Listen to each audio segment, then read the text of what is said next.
বাংলাদেশ বিমান বাহিনীকে দীর্ঘমেয়াদী লাভবান হতে চাইলে নিজ দেশে নিজস্ব প্রযুক্তিতে যুদ্ধবিমান তৈরির কোনো বিকল্প নেই। কারণ সকল সময়ের জন্য নিরাপদ থাকতে চাইলে নিজস্ব সমরাস্ত্রের কোনো বিকল্প নেই।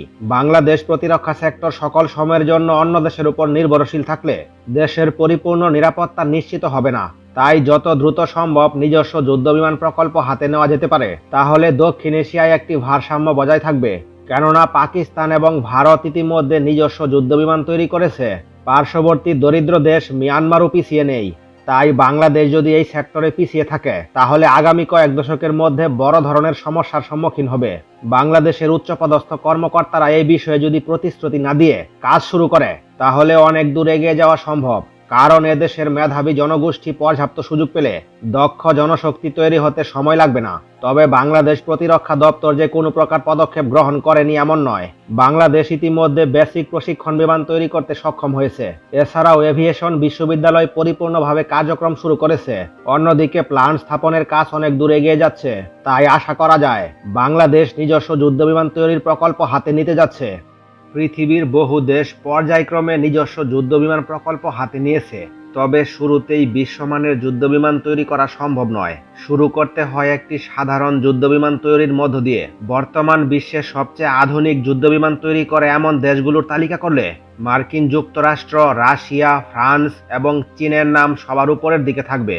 পাকিস্তান একইভাবে J-17 যুদ্ধবিমান তৈরি করেছে। এই সকল ধাপ অতিক্রম করতে বাংলাদেশের জন্য 3 থেকে 4 বছর সময় লাগবে। তাছাড়া গুরুত্বপূর্ণ সরঞ্জামগুলো সরাসরি বহির্বিশ্ব থেকে আমদানি করবে, যেমন ইঞ্জিন, রাডার সিস্টেম সহ অ্যাভিওনিক্স। পৃথিবীর অধিকাংশ দেশ এই সরঞ্জামগুলো ক্রয় করেই তাদের নিজস্ব ফাইটারে অন্তর্ভুক্ত করে, যেমন দক্ষিণ কোরিয়া, সুইডেন, পাকিস্তান কিংবা ভারত। অন্যদিকে মিয়ানমারও একই পথ অনুসরণ করছে। এক্ষেত্রে বাংলাদেশের সরঞ্জাম ক্রয়ের অনেক অপশন রয়েছে। ইউরোপীয় দেশগুলো থেকে যেমন ক্রয় করতে পারবে, একইভাবে তুরস্ক এবং চীনের সমর্থন পাবে। এই সকল ধাপ অতিক্রম করতে বাংলাদেশের সর্বোচ্চ 6 থেকে 7 বছর সময় লাগবে। তবে অধিকাংশ দেশই এই ধরনের প্রকল্পে আরও দীর্ঘ সময় অপেক্ষা করে। কারণ রিসার্চ অ্যান্ড ডেভেলপমেন্টের জন্য যত বেশি সময় ব্যয় করবে তত বেশি অভিজ্ঞতা অর্জন করবে ওই দেশের জনশক্তি এবং বিমান নির্মাতা প্রতিষ্ঠানগুলো। তাছাড়াও নিজস্ব যুদ্ধবিমান প্রকল্প বরাবরই ব্যয়বহুল। বাংলাদেশ বিমান বাহিনীর জন্য নির্মাণ করা হচ্ছে একাধিক বিমান ঘাঁটি। ফোর্সেস গোল 2030 আওতাধীন বিমান বাহিনীকে আধুনিকায়ন করা হবে। বিমান বাহিনীর আধুনিক সমরাস্ত্র ক্রয়ের পূর্বে তা মোতায়েনের জন্য বিমান ঘাঁটি নির্মাণ প্রয়োজন। বর্তমানে বাংলাদেশ বিমান বাহিনীর পূর্ণাঙ্গ বিমান ঘাঁটির সংখ্যা পর্যাপ্ত নয়। এজন্য সকল আধুনিক সমরাস্ত্র ডেলিভারি পাওয়ার পূর্বে সকল বিমান ঘাঁটির নির্মাণ কাজ শেষ হওয়া প্রয়োজন। বর্তমানে বিমান বাহিনীর জন্য 2টি বিমান ঘাঁটি নির্মাণাধীন রয়েছে।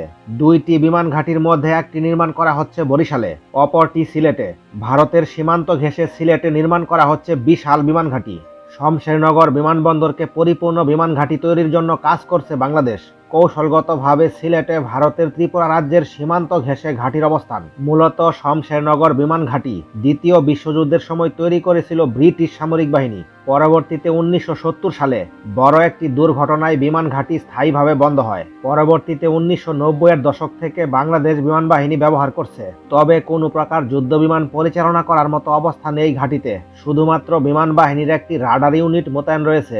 বিশালে ঘাঁটি পরিপূর্ণ বিমান ঘাঁটি তৈরিতে কাজ করছে বাংলাদেশ, যার নির্মাণ কাজ 2025 সালের মধ্যে শেষ হবে। এ বিষয়ে কমেন্টে আপনার মতামত জানিয়ে ভিডিওটি ভালো লেগে থাকলে একটি লাইক দিয়ে চ্যানেলটি সাবস্ক্রাইব করে রাখুন।